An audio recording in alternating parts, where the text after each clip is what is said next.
कहते हैं कि पहले पेट पूजा फिर काम दूजा। और अगर हिंदी सिनेमा में इस कहावत को किसी ने सच किया है तो वो है one and only Raj Kapoor. Hindi film industry में पृथ्वीराज कपूर से लेकर अब रणबीर कपूर तक टैलेंटेड एक्टर्स की एक लंबी चेन रही है जो आज तक भी हिंदी सिनेमा पर राज कर रहे हैं। ये बात हुई ना। हिंदी सिनेमा में राज कपूर के योगदान को कौन भूल सकता है।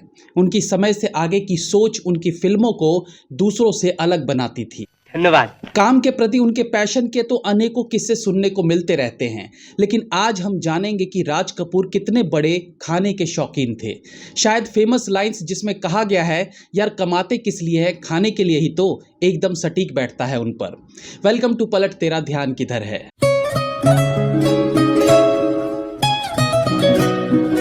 राज कपूर अपने काम को लेकर बहुत पैशनेट रहते थे।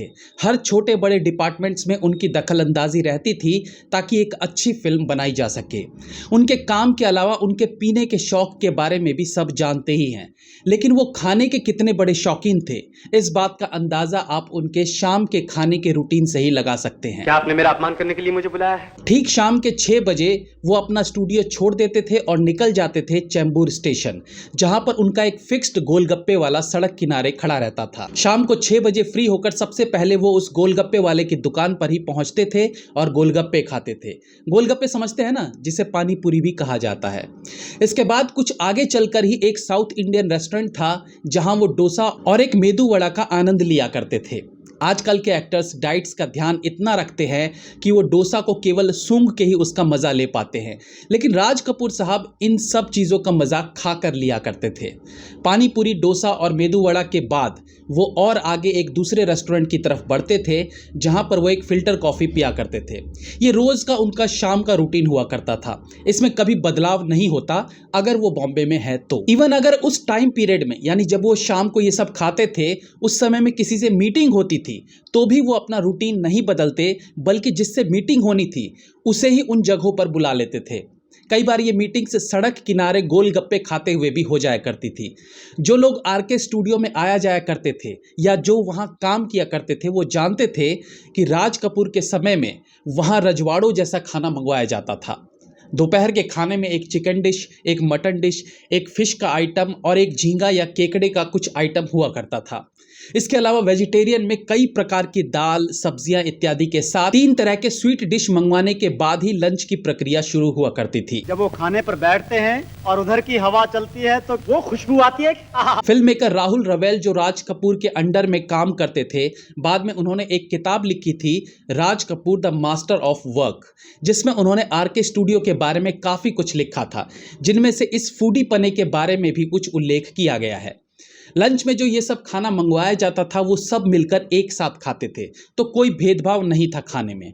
शूटिंग के समय शाम को सबके लिए चाय मंगवाई जाती थी, जिसे राज कपूर टिफिन कहा करते थे। इस टिफिन में चाय के साथ डोसा, सांबर, सैंडविच, रोल्स, जलेबी या दूसरी कोई मिठाई रोज हुआ करती थी। एडिटिंग के दिनों में इस टिफिन में कुछ और आइटम भी जोड़ दिए जाते थे। राज कपूर एडिटिंग के समय शराब और नॉनवेज सब छोड़ दिया करते थे। एडिटिंग और नेगेटिव कटिंग के दिनों में सुबह 9:30 से काम शुरू हुआ करता था और फिर देर रात तक काम चलता रहता, लेकिन राज कपूर सबसे पहले स्टूडियो पहुंच जाया करते थे। एडिटिंग के दिनों में खाने की बात करें तो Raj Kapoor and team projection room में इकट्ठा होते थे और आधा घंटा ये डिस्कस होता था कि आज लंच में क्या मंगवाया जाए। राज कपूर के साथ एक व्यक्ति पेन और पेपर लेकर बैठा करता था और बाकी लोग अपनी राय देते। कोई कहता, सर घाटकोपर में एक रेस्टोरेंट खुला है जिसमें बेहतरीन दाल बाटी मिलती है, तो राज कपूर सर हिलाकर कहते अच्छा, और फिर पेन पेपर वाले से कहते कि इसे लिखो। फिर दूसरा कोई कहता, सर थाने में एक रेस्टोरेंट में मटन बहुत अच्छा मिलता है, तो फिर वो पेन पेपर वाले की तरफ इशारा करके कहते लिखो। और आधे घंटे के डिस्कशन के बाद अलग अलग रेस्टोरेंट के नाम लिखे जाते जहां से खाना मंगवाया जाना था। अलग अलग रेस्टोरेंट से खाना मंगवाने के लिए अलग अलग लोगों को भेजा जाता ताकि स्टूडियो में गर्म खाना आए तो सब उसका लुत्फ उठा सके। कहते हैं कि उन्हें नोवेल्टी सिनेमा के नज़दीक स्थित एक रेस्टोरेंट की बिरयानी बहुत पसंद थी। दिन खत्म होने से पहले एक और मीटिंग होती जिसमें नेक्स्ट डे का ब्रेकफास्ट डिसाइड किया जाता था, और ये नाश्ता भी किसी 5 स्टार के फैंसी बुफे से कम नहीं होता था। शाम के स्नैक्स को लेकर भी राज कपूर काफ़ी सजग रहते थे और कई बार वो खाने में एक्सपेरिमेंट भी किया करते।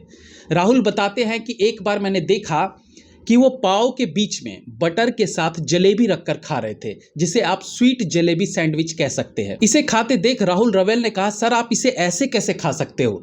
ये सुनकर राज साहब ने सहमति में सर हिलाया, यानी तुम सही कह रहे हो, इसे ऐसे नहीं खाना चाहिए। जिसके बाद उन्होंने उस सैंडविच को टोमेटो केचप में डुबोया और कहा इसे ऐसे खाना चाहिए। तो ऐसी थी राज कपूर की दुनिया, आरके स्टूडियो की दुनिया।